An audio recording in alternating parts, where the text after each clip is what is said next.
A new filing by Jose Chille DeCastro on Monday saw the YouTuber again ask for a second extension in serving Josh Abrams, Kate Peter, and Dale Lackluster Hiller as part of his defamation case, in which he's seeking $1 million in damages from the trio.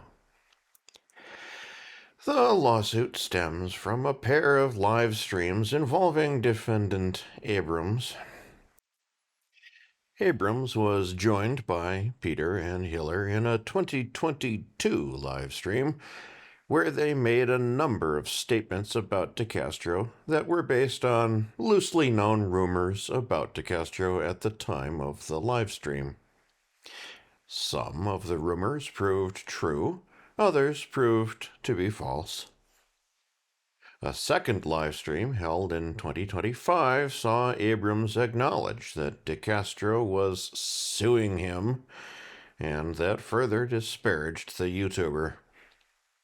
According to DeCastro's amended complaint, filed before attempts at service, he lost around 400 subscribers following that broadcast, showing that his brand was damaged.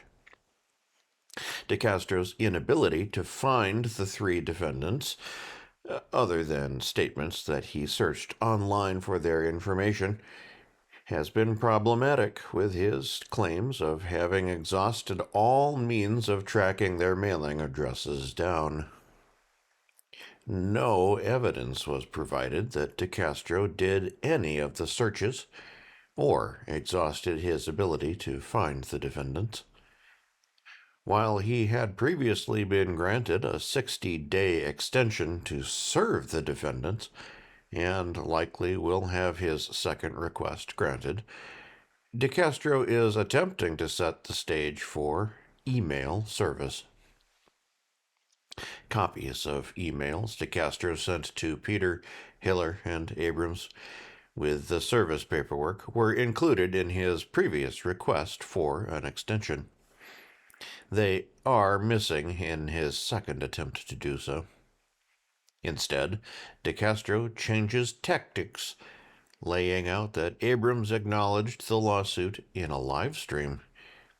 To prove that Hiller is aware of the lawsuit, DeCastro took a different tactic, this time claiming, "On August 30, 2025, plaintiff conducted a YouTube live stream titled, 'What to Do When You Are Pulled Over, We Don't Stop,' on his Delete Laws channel. During this live stream, at timestamp 2 hours, 48 minutes, 5 seconds, plaintiff discovered that defendant Dale Hiller, who operates online as Lackluster, was present in the audience after someone gifted Hiller a free channel membership. A screenshot of the video showing the relevant timestamps with a YouTube transcript panel is attached as Exhibit A. The complete video remains publicly available on YouTube. The circumstances surrounding Hiller's presence demonstrate both the irony of his conduct and the appropriateness of alternative service.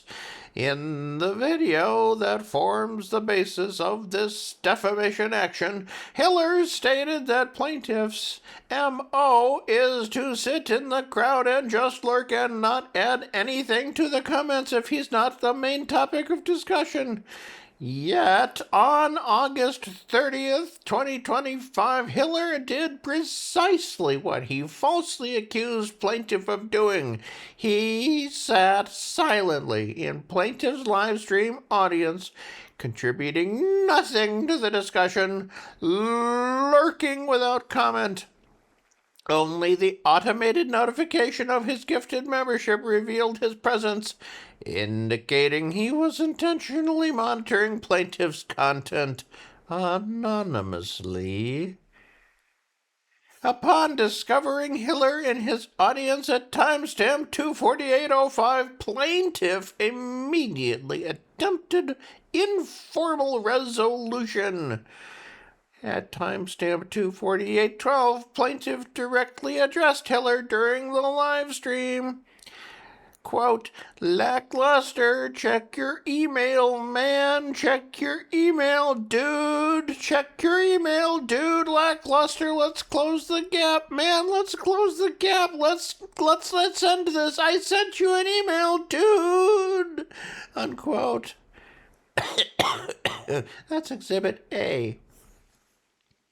Despite being present in plaintiff's live stream when these settlement overtures were made, and despite plaintiff's direct public appeal to check your email, Hiller did not respond to either email.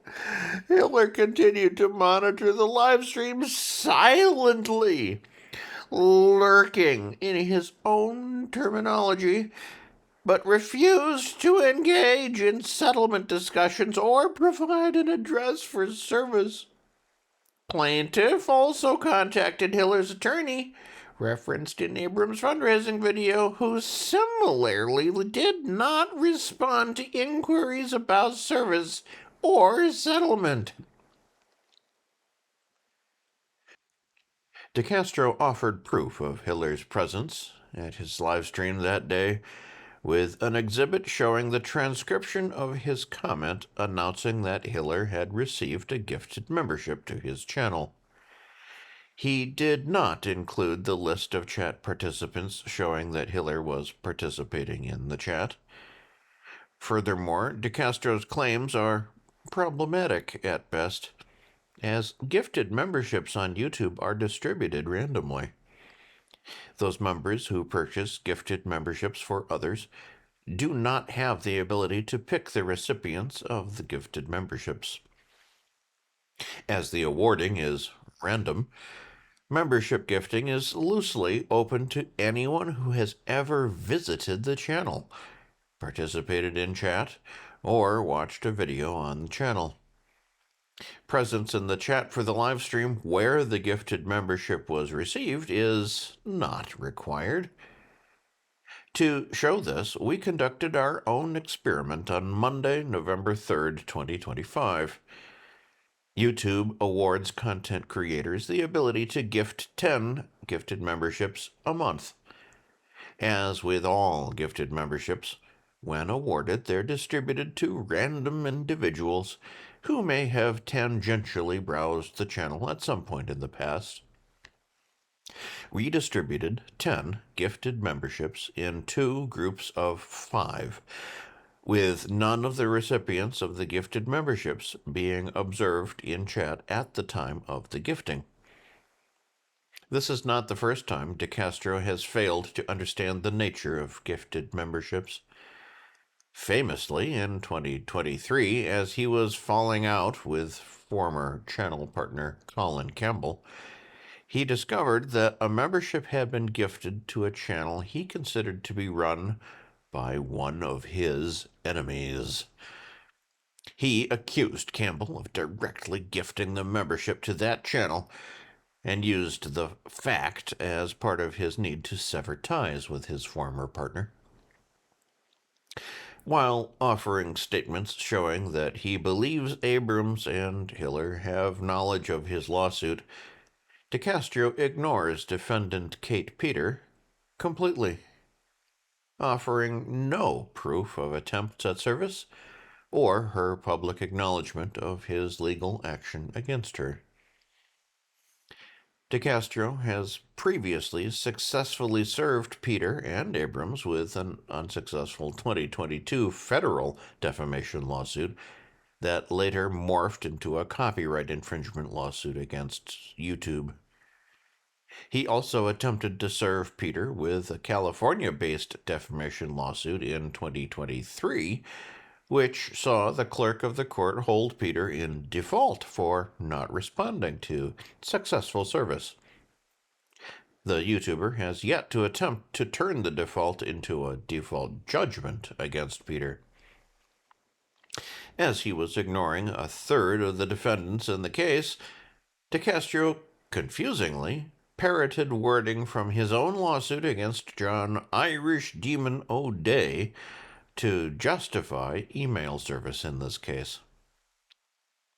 Email service was granted in that case, as it was shown that O'Day had provided a false address in his response to DMCA takedown notices by DeCastro. It also involved a client living overseas and made a coherent case that showed O'Day openly acknowledging the lawsuit in a live stream.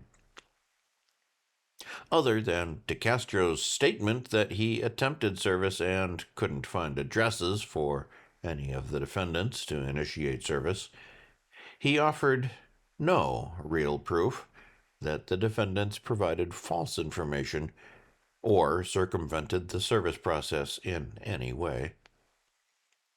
In the end, DeCastro is asking the court to find good cause under Rule 4M for plaintiff's inability to complete traditional service on defendants, grant a 60-day extension of time to complete service of process on all defendants, authorize alternative service on defendants Dale Hiller, Josh Abrams, and Kate Peter by email to their known last email addresses and direct message through their YouTube channels and associated social media accounts. Order that service by these alternative means shall constitute valid and effective service under Federal Rule of Civil Procedure 4 and Massachusetts Rule of Civil Procedure 4, and grant such other relief as the court deems just and proper. DeCastro's new filing did nothing to spur the crowdsourcing market, which remained in goose egg territory for a second straight day on Tuesday, as no donations were observed, including to DeCastro's 3 ongoing campaigns. And now, a late-breaking update. Perplexingly, Judge Leo T. Sorkin gave DeCastro both the extension and the ability to serve by email. Judge Sorkin wrote, "For the foregoing reasons, DeCastro's request to serve defendants Hiller, Abrams, and Peter by email, and his motion for an additional 60 days to effect service are allowed. DeCastro's deadline to serve is now January 2nd, 2026. DeCastro shall timely serve each named defendant by email with a summons, a copy of the amended complaint, and a copy of this order. DeCastro shall thereafter file proof of service with the court showing that service was made in accordance with this order. That proof of service shall demonstrate that the email address used for each defendant is the defendant's valid personal email address." This is a breaking news story.